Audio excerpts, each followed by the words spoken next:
अस्सलाम अलैकुम। आज हम इस्लामी तारीख के एक ऐसे अजीम वाक़ये को सुनेंगे जो सिर्फ तलवारों से नहीं बल्कि ईमान, कुर्बानी और सच्चाई से लड़ा गया। यह है ग़ज़वा तबूक। यह ग़ज़वा 9 हिजरी में पेश आया। इस वक्त हालात इंतहाई सख्त थे। शदीद गर्मी, कहत लंबा सफ़र और दुश्मन की ताकत का खौफ। खबर मिली कि रूमी सल्तनत इस्लाम के खिलाफ लश्कर तैयार कर रही है।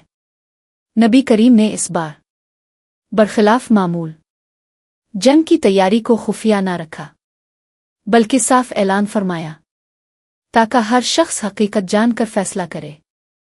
ये सफ़र आसान ना था। मदीना से तबूक तक का रास्ता तकरीबन 700 किलोमीटर पर मुश्तमिल था, वो भी तपते हुए सहरा में। इसीलिए इस लश्कर को जशा अल-आसिरा यानी मुश्किल का लश्कर कहा जाता है। सहाबा कराम ने अपनी इस्तिताअत से बढ़कर कुर्बानियां दी। हज़रत उस्मान रज़ी अल्लाह अन्हु ने सैकड़ों ऊंट, घोड़े और सामान पेश किया। नबी करीम ने खुश होकर फरमाया, आज के बाद उस्मान को कोई अमल नुकसान नहीं पहुंचा सकता। कुछ सहाबा ऐसे भी थे जिनके पास सवारी तक न थी। जब वो वापस लौटे तो उनकी आंखों से आंसू जारी थे कि वो अल्लाह के रास्ते में निकल ना सके। दूसरी तरफ मुनाफिकीन ने बहाने बनाए। किसी ने गर्मी का उज़्र किया, किसी ने तिजारत का और किसी ने मजाक अड़ाया। कुरान ने उनके बारे में फरमाया, उन्होंने अल्लाह और उसके रसूल से झूठ बोला। नबी करीम तकरीबन 30,000 सहाबा के साथ तबूक पहुंचे, लेकिन वहां कोई बड़ी जंग ना हुई। यह ग़ज़वा तलवारों की नहीं बल्कि दिलों की जंग था।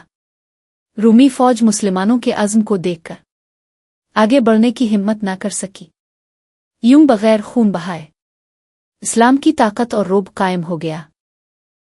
तबूक में क़याम के दौरान करीबी कबाइल ने इस्लामी रियासत की इताअत कबूल की और अमन के मुआहदे हुए। वापसी पर 3 सच्चे सहाबा हज़रत काब बिन मालिक और उनके 2 साथी जिन्होंने बग़ैर उज़्र के शिरकत ना की थी, सच बोलने की वजह से अल्लाह के इम्तिहान में डाले गए। 50 दिन तक उनसे समाजी ताल्लुकात मुअत्तल रहे, यहाँ तक कि अल्लाह ताला ने उनकी तौबा कबूल फरमाई।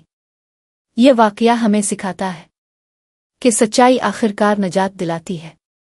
ग़ज़वा तबूक हमें ये अजीम सबक देता है कि ईमान सिर्फ आसान वक्त में नहीं बल्कि मुश्किल तरीन हालात में अल्लाह और उसके रसूल के साथ खड़े रहने का नाम है।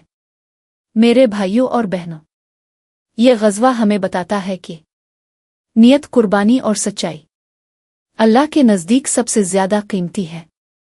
अल्लाह हमें भी सच्चे ईमान, मज़बूत तवक्कुल और दीन के लिए कुर्बानी की तौफीक अता फरमाए। आमीन।